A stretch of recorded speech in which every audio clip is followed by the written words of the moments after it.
I'm here with Dave Anthony from the Dollop Podcast, also Steph Zamorano, the Miserable Liberal. We're talking about what really happened in Syria, or what's happening now. This is another news report from the Washington Post. So what I'm doing here is I'm showing you.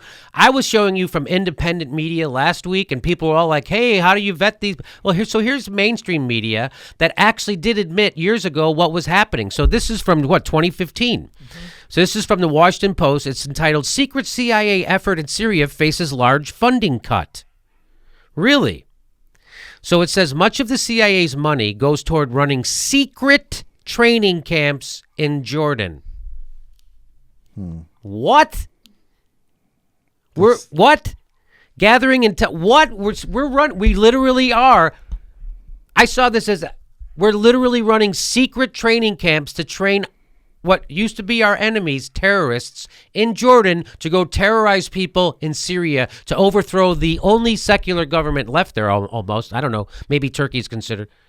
To overthrow a secular government.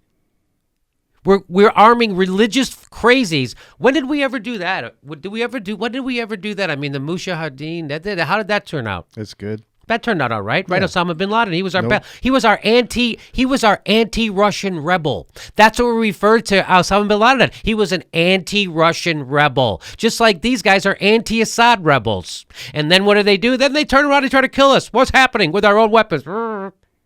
But the difference is we've learned in that back then we bragged about it and we invited them to the White House and we invited them down to Dallas to talk about their oil and we did all that stuff. But now they know. Well, okay, we'll give them money and we'll bag them, but don't say anything. Don't brag about it. Don't bring them in with their turbans into the White House anymore. Yeah. We can't have that picture.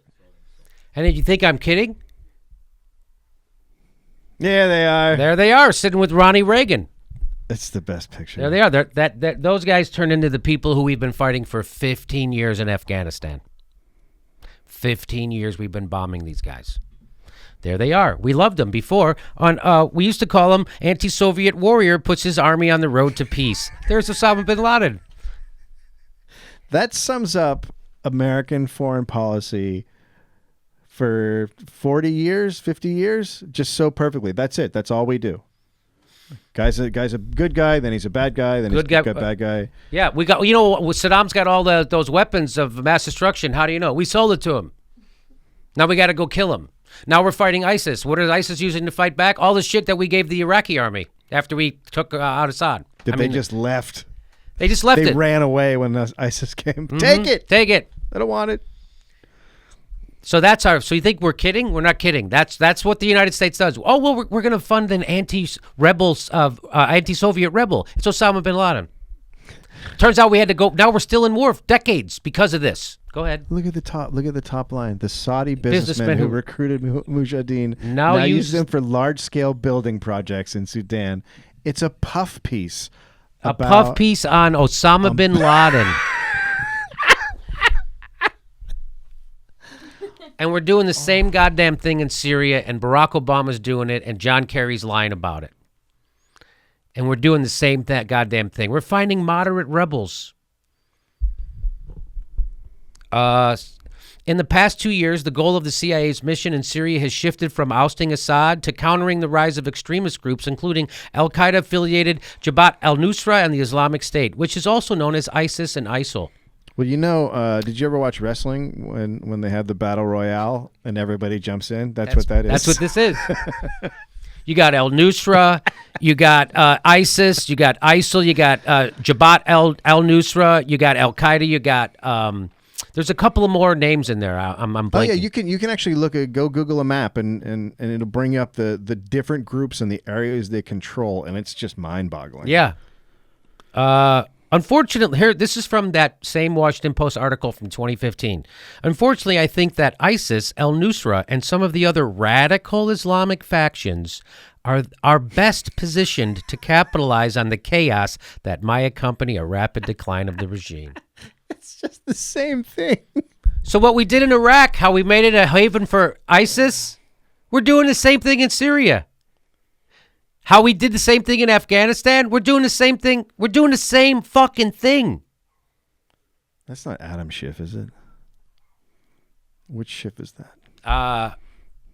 I think that is Adam Schiff. Oh, God. Opposition leaders in southern Syria, where the CIA-trained fighters are concentrated, said the groups have recently become better organized, more effective in their use of heavier weapons, including U.S.-made TOW anti-tank missiles. Wait, what? Opposition leaders in southern Syria, where the CIA-trained fighters are concentrated, said the groups have recently become better organized and more effective. And so the terrorists, we've trained them now, and now they're better organized, and they have U.S. TOW missiles. The terrorists. Rebel units in the area have set up functioning civilian governments that could be models for the kind of political transition the United States says it seeks as a replacement for Assad. I mean, and the media's all they want. We got to bomb, right? We got to bomb more. We got to go get them. We got to save people. So stupid. This is from the goddamn Washington Post. It's like they don't even read their own fucking newspapers. It's why you need a presidential candidate who is against Iraq and everything that's happened. We need next time, if there is a next time, we need someone who is just no, it's not going to happen. Not on my watch, because this is a disaster. Eisenhower said that's the problem. There's a shadow government in America. It's called a military-industrial complex.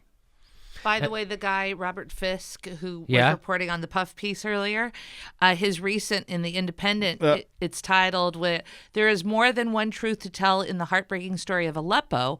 Our political masters are in league with the Syrian rebels, and for the same reason as the rebels kidnap their victims, money." Wow, really? And what newspaper is that from? The Independent. So are you getting it now? I think so. I think the people who watch this show are getting it. But people were sending me, hey, Snopes said that independent Snopes. Snopes can eat my balls. Wow. Snopes. I'm actually starting that website. That's a great website. SnopesCanEatMyBalls.com. I tell you, I mean, I used to read Snopes and be like, this is a Snopes thing. And then I started reading stuff recently. I was like, well, that's actually not true at all. We debunked Snopes once. One time we did a story on here that Snopes, they checked it out. It was about police cars. They go, well, we called the police department and they okayed everything. That's your fucking checking? You called the cops? Anyway.